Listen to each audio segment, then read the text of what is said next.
Bonjour à tous et bienvenue dans cette nouvelle vidéo sur la chaîne Geospatial Technology. Dans ce nouveau tutoriel, nous allons voir comment extraire les altitudes à partir d'un modèle numérique. Les altitudes pour les loger dans une couche de points que nous avons créée à l'avance.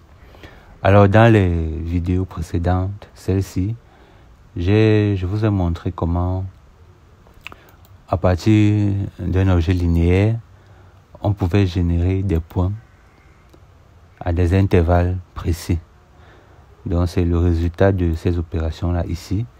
Maintenant, mon objectif, comme je disais plus haut, c'est de pouvoir assigner à chaque point de cette ligne, générer sur cette ligne des coordonnées, et plus précisément les coordonnées en altitude.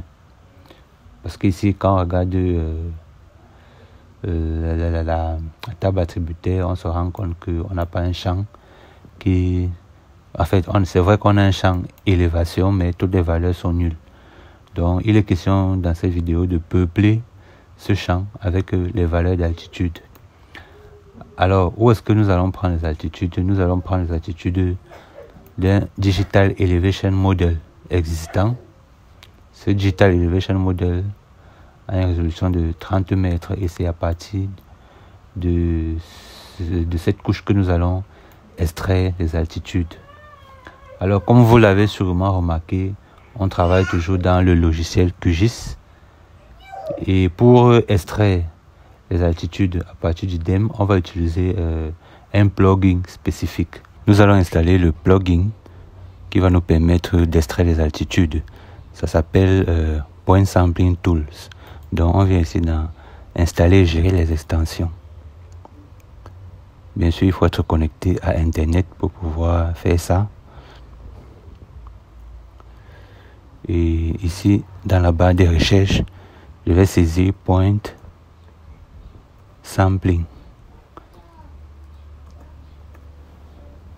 Et voici l'outil en question, Point Sampling Tool. Donc il me faut installer ça ici. L'installation est terminée, voilà son icône, donc c'est apparu ici.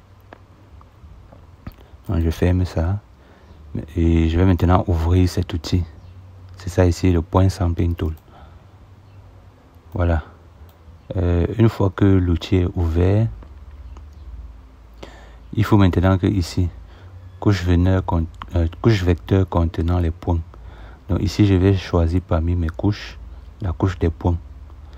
Et c'est écrit quand mon atelier point. Bon, c'est déjà choisi, ça a été choisi automatiquement par le logiciel. Et maintenant, ici en bas, on dit couche avec les champs ou bien les bandes d'où extraire les valeurs. Il est question que ici maintenant, je choisisse mon DEM, puisque c'est à partir de ce DEM que je vais extraire les valeurs des altitudes. Donc, je vais venir ici, je choisis DEM. Maintenant, il me faut enregistrer le fichier de sortie. Je vais sur naviguer. Je vais aller dans le dossier où je vais enregistrer. Dans ce dossier, point avec les altitudes. Je vais donner le même nom. Ekekam.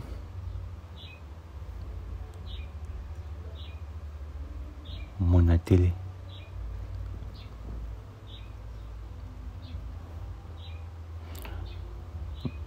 Je vais ajouter Alt pour dire que c'est le fichier qui a les altitudes. Et vous remarquez ici, ça ne vient pas en shapefile. Ça vient en GeoPackage, mais on peut aussi enregistrer directement en shapefile. Donc je choisis le shapefile et j'enregistre. Maintenant, tout le paramétrage est bon. Je vais lancer l'opération. Là, il est en train d'extraire.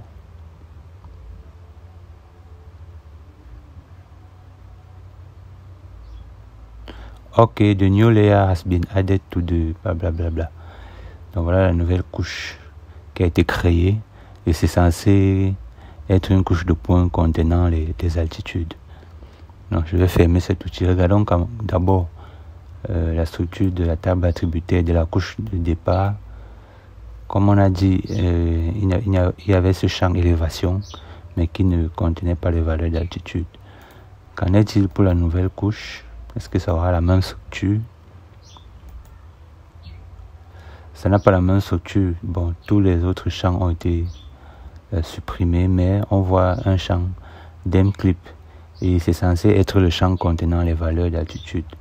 Donc ici, ce sont les valeurs d'altitude extraites du DEM. Donc on peut voir 543, 538, 550, 560, donc ça varie.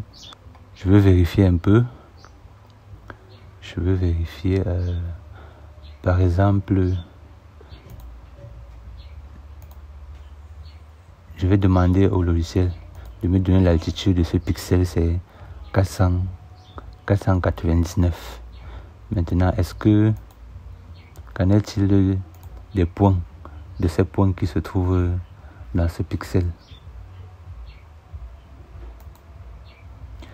On voit que pour le point saisi, donc c'est bien la couche Ekeka Monatele et Alt. Pour le point que j'ai choisi, on voit bien qu'il a l'altitude de 499, comme le pixel du raster de départ, 499. Donc, je fais encore une autre vérification, là où les altitudes sont un peu élevées, disons même ici. Le pixel ici est à 536 et qu'en est-il des points à l'intérieur? C'est également 536, donc on peut conclure que ça marche vraiment. C'est que cette méthode d'extraction des altitudes à partir de ce DEM est efficace. Bien sûr, on peut utiliser la même méthode pour extraire d'autres informations à partir d'autres rasters. Par exemple, si on a un raster de précipitation et qu'on a des points, on peut bien, avec la même méthode, extraire les valeurs de précipitation et les assigner à chaque point afin de pouvoir les utiliser d'une autre façon. Voilà, je suis arrivé au terme de cette vidéo, de ce tutoriel. J'espère que ça vous a plu. Si c'est le cas, n'hésitez pas à appuyer sur le bouton j'aime, à partager la vidéo, surtout à vous enregistrer sur la chaîne et à cliquer la cloche de notification afin d'être informé chaque fois qu'il y aura une nouvelle vidéo, chaque fois qu'il y aura un nouveau tutoriel sur la chaîne. On se dit donc à très bientôt sur la chaîne Geospatial Technologies pour un autre tutoriel.